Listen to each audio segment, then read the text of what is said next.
बुआ कल मेरे कैंपस आओ ना। राज ने कल फ़ोन कर कहा था। रात छुट्टी है तो तू ही आ जा घर पर। मैं भला तेरे कैंपस में आकर क्या करूँगी। मैंने टालने की भरसक कोशिश की थी, पर राज के सामने एक न चली। आओ ना बुआ, एक ज़रूरी यानी बहुत ही ज़रूरी बात है और उसके लिए तुम्हारा आना बहुत आवश्यक है। अच्छा, कैंपस तुम्हें दूर लग रहा तो सीपी में आ जाओ। शाम 5 बजे लगभग मैं क्लास के बाद वहाँ पहुँच जाऊँगा। थोड़ी देर हो तो लौट मत जाना। और हाँ, प्लीज़ फूफा जी को मत लाना, अकेले ही आना। राज मानो हड़बड़ी में अपनी बातें कहे जा रहा था। और हाँ बुआ, अब मम्मी को अभी के अभी रिपोर्ट मत कर देना, ये हमारा सीक्रेट रहेगा। यानी मामला कुछ तो गड़बड़ है, जो राज बाबू से मिलकर ही पता चलेगा। मैंने अच्छे बच्चे की तरह उसकी सभी बातों को मान लिया और कैब कर सीपी जाने को निकल पड़ी, ताकि 5 बजे तक पहुंच ही जाऊं। राज मेरे इकलौते भाई का एकमात्र बेटा, जो दिल्ली में एक प्रतिष्ठित कॉलेज में इंजीनियरिंग के एक फाइनल ईयर का छात्र है, जिसका एक बड़े पैकेज के साथ प्लेसमेंट हो चुका है। बहुत महीनों के बाद उसका इस तरह चहक कर बात करना मुझे भी पुलकित कर गया। मैं भी खुद को रोक नहीं पाई उस कतरा भर खुशी की किरण को अंजलि में भरने के लिए। मैंने ज़्यादा दिमाग भी नहीं लगाया कि क्यों बुलाया होगा उसने मुझे। अच्छा बुरा जो भी कारण हो, अब बुरा घटने की आशंका से डर लगना खत्म हो गया है। किस्मत को समझ लेना चाहिए कि हद से ज़्यादा सताने से डरने की हद समाप्त हो जाती है एक सीमा के बाद। पिछले 2-3 सालों से राज परेशान ही रहा है। उसके हॉस्टल आने के बाद पहले उसके मम्मी पापा की आपसी मनमुटाव की भनक, और फिर पापा की बिगड़ती तबीयत और उनका जाना। घर पर अतिरिक्त स्नेह सुरक्षा में पला बड़ा मेरा भतीजा हॉस्टल आते ही हकीकत की धरातल पर हिचकोले खाने लगा था। पहले हॉस्टल में एडजस्टमेंट में दिक्कतें आईं और बाद में घरेलू फ्रंट पर भी। पिता को खोने के गम से उबरा भी नहीं था कि कैंपस में प्लेसमेंट की हलचल शुरू हो गई। वो तो भतीजा मेरा काफ़ी इंटेलिजेंट है कि उसकी अच्छी सी कंपनी में नौकरी लग गई, वरना जिन हालात से वो गुजर रहा था वो बड़ा ही अवसादपूर्ण रहा था। इस तरह आज उसका चहकना मेरे मन में भी सुरीली तान सी छोड़ गया। उस तान से ताल मिलाती मैं भी कुछ अच्छा सा पहनकर निकल पड़ी। मेरे मायके का इकलौता चिराग राज, उसको देखकर हृदय में मानो खून बढ़ जाता है। कुछ महीनों से जब भी हम मिलते, एक दूजे से आंसू छिपाने के चक्कर में बातें नहीं कर पाते, नज़र नहीं मिला पाते। भाई ना सही, कम से कम सौभाग्य से उसकी निशानी तो है। मन में मैं सोच रही थी कि आज राज से कार्तिक की कोई बात नहीं करूँगी, पर कार्तिक तो हर वक्त मेरे मन पर कब्जा किए हुए है। भूलने या याद रखने जैसी कोई गुंजाइश शेष ही नहीं है। कार्तिक मेरा जुड़वा भाई, उसके जाने के बाद से जिंदगी कभी पहले जैसी नहीं रही। कैब सिग्नल पर अभी रुकी हुई थी, पर मन गतिमान था। भाई को गुजरे कोई 1.25 साल हुए होंगे, पर हम तो उसके गुजरने के कुछ पहले से ही शोक निमग्न हो गए थे। उसके पहले तो हम खुश थे जब मौसी की बेटी की शादी में हम सब मौसेरे ममेरे भाई बहनों का मेला लगा था। हम बहुत खुश हुए थे। कभी साथ साथ एक आंगन में गर्मियों की छुट्टियां बिताने वाले हम सब देश विदेश में अपनी अपनी दुनिया में मगन रहते हैं। शादी ब्याह जैसा मौका तो बहाना हो जाता है मिलने का, अपना बचपन फिर से जीने का, अपने भाई बहनों के चेहरे पर वक्त की कलाकारी देखने का। नेहा की शादी की आपाधापी में भी सबने नोटिस किया कार्तिक के लड़खड़ाते कदमों को, उम्र से अधिक बुढ़ाते चेहरे और सुस्ती को। सबको हमेशा हंसाने वाला, सबका मजाक बनाने वाला कार्तिक इस बार खामोश सा बस सबको निहार रहा था। मानो वहाँ होते हुए भी नहीं था। हाँ, इस बार हंसी मजाक की जिम्मेदारी उसकी जगह उसके बेटे राज ने उठाई हुई थी। अपने नए नए स्टाइलिश कपड़ों में हमेशा की तरह मेरा भाई सजीला दिख रहा था। मैंने उससे अकेले में एक बार कहा भी, क्या बहुत डाइटिंग कर रहे हो जो सूखते जा रहे हो? वो मुस्कुराता हुआ बोला, मैंने डाइटिंग कर खुद को मेंटेन किया है, मुटल्ली रिया जल मत। फिर देर तक मैं उसके साथ उलझी रही कि मैं मोटी नहीं। संगीत वाले दिन जब सब भाई बहन स्टेज पर एक साथ डांस कर रहे थे, तो उस दिन नानी का आंगन मानो डांस फ्लोर बन गया था। वो खुशी अप्रतिम थी। लाख दोस्त हों पर अपने तो अपने ही होते हैं, और अपनों की संगत सबसे प्यारी। कार्तिक बार बार स्टेज से उतर जाता और एक कुर्सी पर निढाल सा बैठ जाता। मैं देख रही थी, मेरी भाभी नायरा बार बार उसे खींच कर लाती। दोनों को एक साथ नाचते देख खुशी से मेरी आंखें नम हो गई थी। वैसे भी मुझ जैसे इमोशनल फूल लोग सुख दुख दोनों में आंसुओं से ही प्रकट करते हैं। शादी वाले दिन उससे कुछ विशेष बातें नहीं हो पाई, और अगली सुबह कार्तिक और नायरा की फ्लाइट थी। हम सब रात्रि जागरण के बाद सोए ही थे, तभी वे दोनों जबलपुर के लिए निकल गए थे। एक झटके के साथ टैक्सी चल पड़ी। ग्रीन सिग्नल हुआ। मेरी तंद्रा टूटी। नेहा की विदाई के पश्चात यादों की भर भर गठरियां लादे हम सब विदा हुए। ऐसे पारिवारिक मिलन एक नई स्फूर्ति, एक नव शक्ति का संचार कर जाते हैं। अपनों के होने का एहसास अद्भुत होता है। राज और मैं उसके फूफा साथ ही फ्लाइट से दिल्ली लौटे। लौटते समय राज कुछ अनमना और उदास सा दिख रहा था। मुझे लगा कि छोटा ही तो है, मम्मी पापा से अलग हो, हॉस्टल जाने के नाम से उदास होगा। उदास ना हो बच्चा, मैं तो शहर में ही हूँ। गर्मी की छुट्टियों में तो जबलपुर जाना ही है। मैंने भतीजे के बालों को सहलाते हुए कहा। बुआ, आज सुबह जबलपुर जाने से पहले मम्मी पापा में बहुत झगड़ा हुआ। मैं भी उसी कमरे में था। मुझे मम्मा के लिए बहुत बुरा लग रहा। अब वे पूरे रास्ते रोती हुई गई होंगी। कल कितनी खुश दिख रही थी, और आज? राज रुआसा होकर बोला, तो एक क्षण को मैं काँप गई। फिर सिर झटकते हुए मैंने कहा, अरे, सबके मम्मी पापा में झगड़े होते हैं। एयरपोर्ट जाने के रास्ते में सुलह भी हो गई होगी। कहने के तो मैंने कह दिया, पर राज की मुख मुद्रा मुझे कुछ चिंतनीय लगी थी। टैक्सी फिर किसी सिग्नल पर रुक गई थी। ब्रेक के झटकों ने वर्तमान में लाकर एहसान कर दिया। उफ, क्या करूं कार्तिक, तुम कभी दिमाग से जाते ही नहीं। उसका जाना मुझे बेहद खला था। माँ की कोख से साथ था हमारा। ऐसा लगता है मानो किसी ने मेरे तन से मांस नोच दिया हो। तुम हमें बिलखता छोड़ कर चले गए।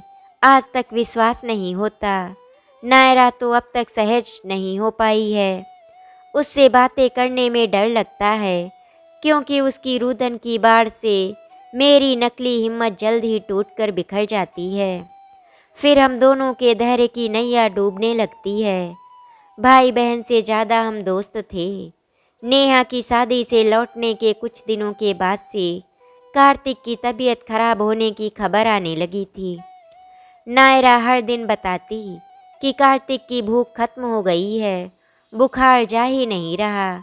फिर एक दिन मेरे पति ने फ़ोन पर लगभग डांटते हुए कहा, अब जबलपुर रहने की कोई ज़रूरत नहीं, दिल्ली आकर ढंग से पूरा चेकअप करवा लो। तब जाकर दोनों दिल्ली आए। आते ही उसने एक अस्पताल में खुद अपनी मर्जी से भर्ती ले लिया। उसके जीजा ने कहा भी कि इससे बेहतर और कई अस्पताल हैं। ये अस्पताल तो महिलाओं की बीमारियों के लिए प्रसिद्ध है। कार्तिक का तर्क था कि अभी ये भी नहीं पता कि बीमारी है भी या नहीं, क्या बीमारी है और क्या नहीं। जांच में जो निकलेगा उसी हिसाब से दूसरे अस्पताल में चले जाएंगे। कार्तिक का शरीर और मुरझा गया था। उसकी बेचैनी असहनीय थी। अचानक मौसम बदल गया। वसंत के बाद अब पतझड़ आ चुका था। अभी महीना नहीं हुआ था जब हम सब शादी में खुशियों से सराबोर थे। सच, वक्त से ज़्यादा चंचल कोई नहीं। पल भर में दुनिया पलट जाती है। हम सब कार्तिक को थामने की कोशिश में लगे थे और वो हाथ छुड़ाने की। डॉक्टर जांच पर जांच कर रहे थे, पर रोग की जड़ लापता थी। नायरा कैबिन के कोने में बैठ रोती ही रहती। उसकी बीमारी की खबर सुन एक एक कर अपने सगे फिर मिलने आने लगे। वही जिनके मुस्कुराते चेहरे को दिल में समेटे शादी समारोह से वापस लौटी थी। पर इस बार सबके चेहरे गमगीन थे। कार्तिक भी याद कर कर कर सभी को फ़ोन पर मिलने बुला रहा था। सबके हाथ थाम रोता, छोटों को कुछ सलाह देता, बड़ों से आशीर्वाद मांगता। तुम दोनों माँ बेटा अब देख लो कैसे रहना है, मैं तो अब चला। कार्तिक नायरा को कहता रहता। मुझे उसकी इन फालतू की बातों पर बहुत गुस्सा आता और मैं उसको डांटती। जब कुछ हुआ ही नहीं है तो फिर मरने की बात क्यों करना। कार्तिक, तुम मेरी भाभी को बहुत सताते हो, मैं आंसू भरी आंखों से तरेरती हुई कहती। हॉस्पिटल में एडमिट होने के बाद उसके स्वास्थ्य में और तेजी से गिरावट दर्ज होने लगी। कभी अचानक दर्द तो कभी एलर्जी, कभी कोई इन्फेक्शन तो कभी बुखार। भूख तो बहुत दिनों से लगनी बंद थी। शरीर सूखता जा रहा था और उसकी कमजोरी एवं बेचैनी बढ़ती जा रही थी। उस दिन नायरा को जबरदस्ती घर भेज दिया। दिन में भाई के सिरहाने बैठी थी मैंने देखा वो सुबक रहा है। क्या हुआ कार्तिक, क्या कहीं दर्द हो रहा है, मैंने घबराते हुए पूछा। उसने मेरी हथेलियों को थाम लिया। उसके ठंडे पन्ने मेरी रीढ़ को सिहरा दिया। दीदी, मुझे अब नहीं जीना है, बहुत जी चुका। मैं उससे 2 मिनट बड़ी थी। कभी कभार विशेष अवसरों पर ही उसने मुझे दीदी कहा होगा। मैं बिल्कुल चौंक कर उसके निस्तेज हो चुके चेहरे को देखने लगी। वो मानो वहाँ होते हुए भी नहीं था। चमकता चेहरा स्याह पड़ चुका था। दीदी, उसके बिना अब और नहीं जी पाऊंगा। सालों साल मैंने उसके बिना जीकर देख लिया। अब मैं उसके पास जाना चाहता हूँ। अब और बस ठीक है का झूठा मुखौटा लगाकर नहीं जिया जाता। पापा ने जो कहा मैंने माना। उनकी खुशी के लिए 22-23 वर्ष मैंने एक धर्म की तरह गृहस्थी का पालन किया। नायरा को कभी अंतर्मन में उतार ही नहीं पाया, क्योंकि मन न हुए 10-20। मेरा मन तो सदैव आबाद रहा अनुपमा की याद में। पिताजी ने अनुपमा को मेरे जीवन से अलग भले कर दिया, पर वो वास्तव में कभी अलग नहीं हुई। अब मन, मानस और मस्तिष्क में निकलने के दरवाजे नहीं होते हैं। हमारे पिताओं ने हमारे शरीर भले दूर दूर रखे, पर हमारी आत्मा तो वर्षों पहले एक हुई थी। उन्हें जुदा नहीं कर पाए। मुझे अब उसके पास जाना है। मैं अब और अपनी आत्मा बगैर नहीं रह सकता। कार्तिक बुदबुदाते कहे जा रहा था। मैं हतप्रभु से उस सुनामी के वेग को महसूस कर रही थी जो अब तक उसके सीने में थी। वर्षों पहले पिताजी ने उसके साथ ही पढ़ने वाली अनुपमा से उसे विवाह की अनुमति नहीं दी थी और अपने दोस्त की डॉक्टर बेटी नायरा से उसे शादी के लिए बाध्य किया था। वो बीता वक्त धृष्टता के सामने आ खड़ा था। कार्तिक का वो गिड़गिड़ाना, पिता के पैरों पर गिर जाना, सब याद आने लगे थे। अनुपमा वैसे कोई अनजान थोड़े न थी। हम तीनों स्कूल के ज़माने के दोस्त थे। फिर कार्तिक और अनुपमा ने साथ ही इंजीनियरिंग की पढ़ाई की थी। जान पहचान दोस्ती कब प्यार में बदल गई, शायद दोनों ही जान नहीं पाए। ऐसा नहीं कि मैंने कोशिश नहीं की थी, पर हमारे पापा और अनुपमा के पापा ने बच्चों के प्यार को अस्वीकार कर आपसी खुन्नस निकाली। काश माँ जीवित होती हमारी, तो शायद कार्तिक के मन को पढ़ पाती और पापा को समझाती।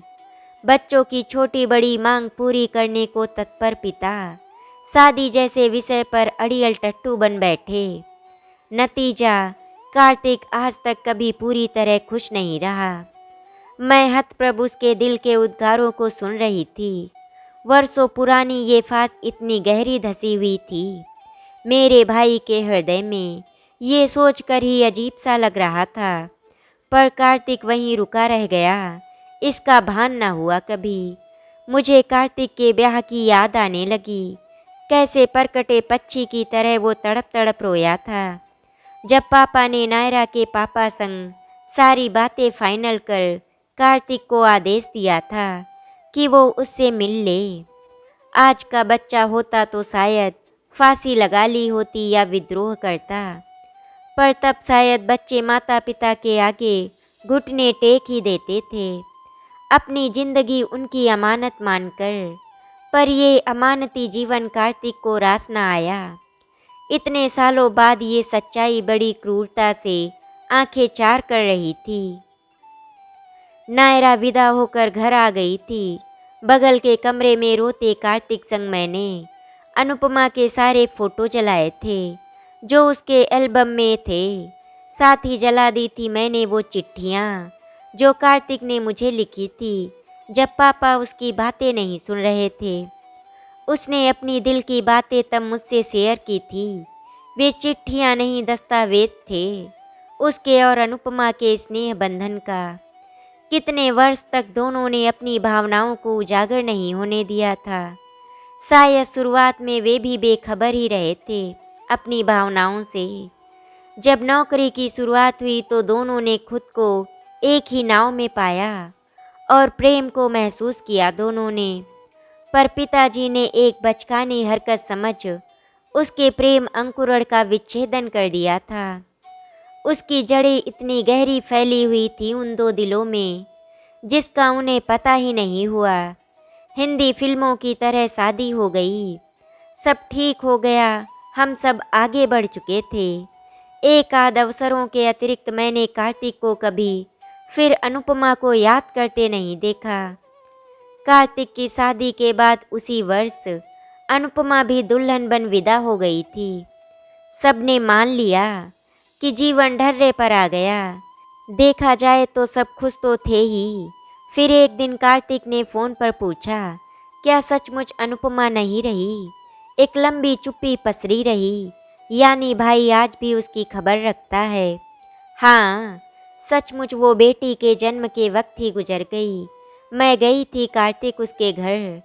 चलो, जो होता है अच्छे के लिए ही होता है। कितनी कम उम्र लिखा कर लाई थी, वरना आज ये मातम हमारे घर मनता। मैंने अनुपमा की मौत को ज़्यादा तवज्जो ना देते हुए कहा, वरना दर्द की अनुभूति गहरी ही थी। मौत कभी अच्छी नहीं होती, गंभीर स्वर में उसने कहा था। मैंने तो कार्तिक को ये बताया ही नहीं था कि उसके घर जाने पर उसके पति ने मुझसे क्या पूछा था। ओह, तो आप ही रिया हैं, अनुपमा की बचपन की सहेली। क्या वो शुरू से ही ऐसी थी, जिंदगी के प्रति उदासीन? जाने मुझे हमेशा क्यों लगता है कि वो जिंदगी से खुश नहीं है। हमेशा लगता मानो खुद को जबरदस्ती धकेलती जी रही हो। सोचा कि मातृत्व के बाद शायद वो खुश रहने लगे, पर एक कर्तव्य की तरह इसे भी निभाकर वो चली बसी। डॉक्टर भले अत्यधिक रक्तस्राव कारण कहे, पर मुझे लगता है उसकी रूह को मुक्ति मिली। ऐसा क्यों कहा धीरज ने? क्या वो शादी के बाद खुश नहीं थी? क्यों ऐसी बेजार सी हो गई थी अनुपमा?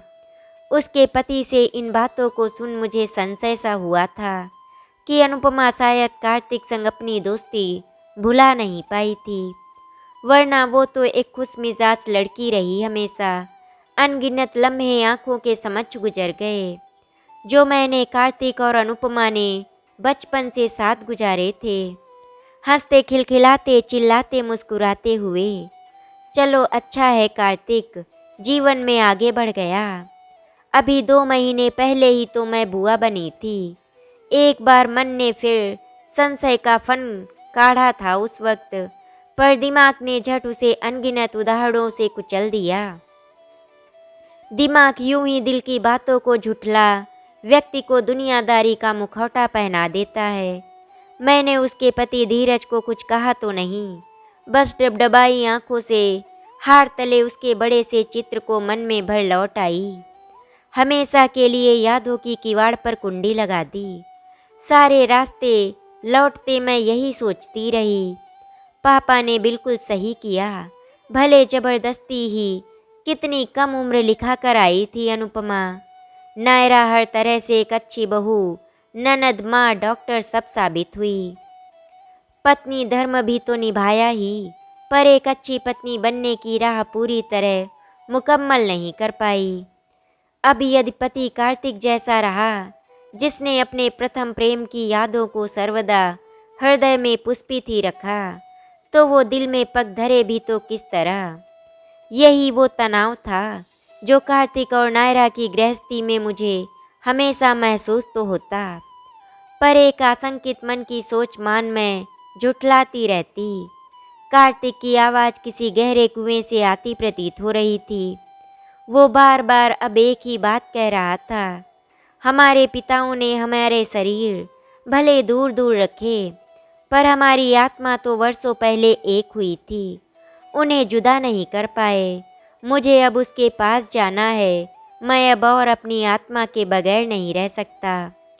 कार्तिक चुप हो जाओ, नायरा या राज सुनेंगे तो क्या हाल होगा उनका। मैंने उसके मुंह पर अपनी हथेली रख दी।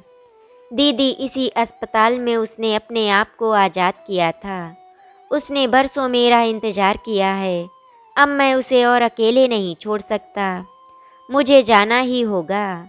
मेरी हथेली को पकड़ अब वो मानो जिद कर रहा था, फिर मानो छत की तरफ देखते वो भावना शून्य सा हो गया।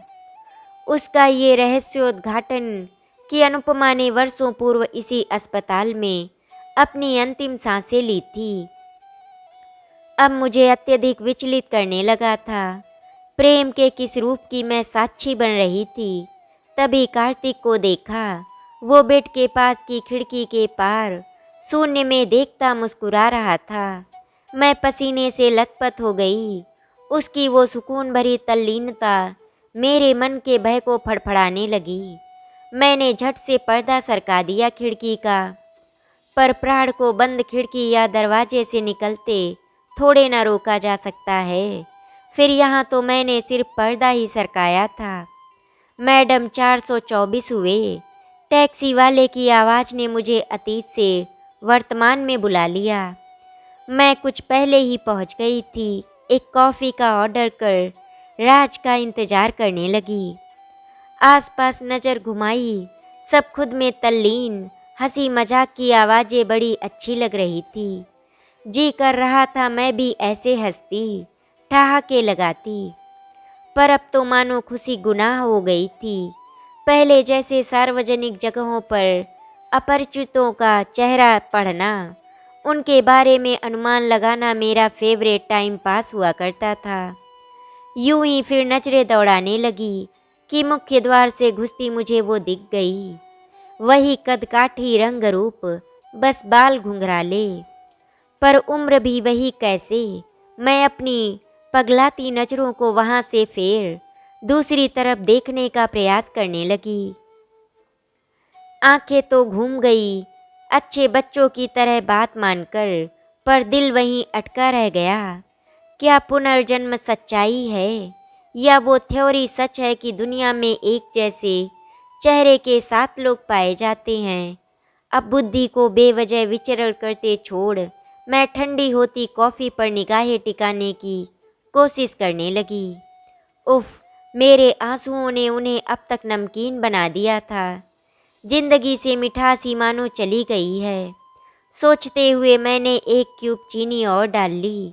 बुआ, ज़्यादा चीनी सेहत के लिए ठीक नहीं, कहते हुए राज ने पीछे से मेरे गले में बाहों का हार पहना दिया। ये देखो, मेरे पापा की बहन, उनकी जुड़वा बहन। बस मूंछ की कमी है, वरना ये हूबहू उनकी तरह ही दिखाई देती हैं। राज ने ये बातें किससे कही, ये देखने के लिए निगाह उठाई तो पाया कि वो वही है जिसे दरवाजे पर खड़ा देखा था। यादों पर लगी कुंडी खुल चुकी थी। आखिरी बार जिसकी तस्वीर हार तले देखी थी वो साक्षात सामने थी। कॉफ़ी का कप हाथ से छूट गया और मैं थरथराने सी लगी। बुआ, अब इतना ओवर रिएक्ट मत करो। मैंने शादी नहीं कर ली है, अभी करनी भी नहीं है। बस कोमल को तुमसे मिलवाना था। राज हंसते हुए उसका परिचय बता रहा था और मैं अनुपमा की कोमल से मिलकर एक बार फिर अतीत के गलियारों में गुम हो चुकी थी। आशा करती हूँ आपको हमारी कहानी अच्छी लगी होगी।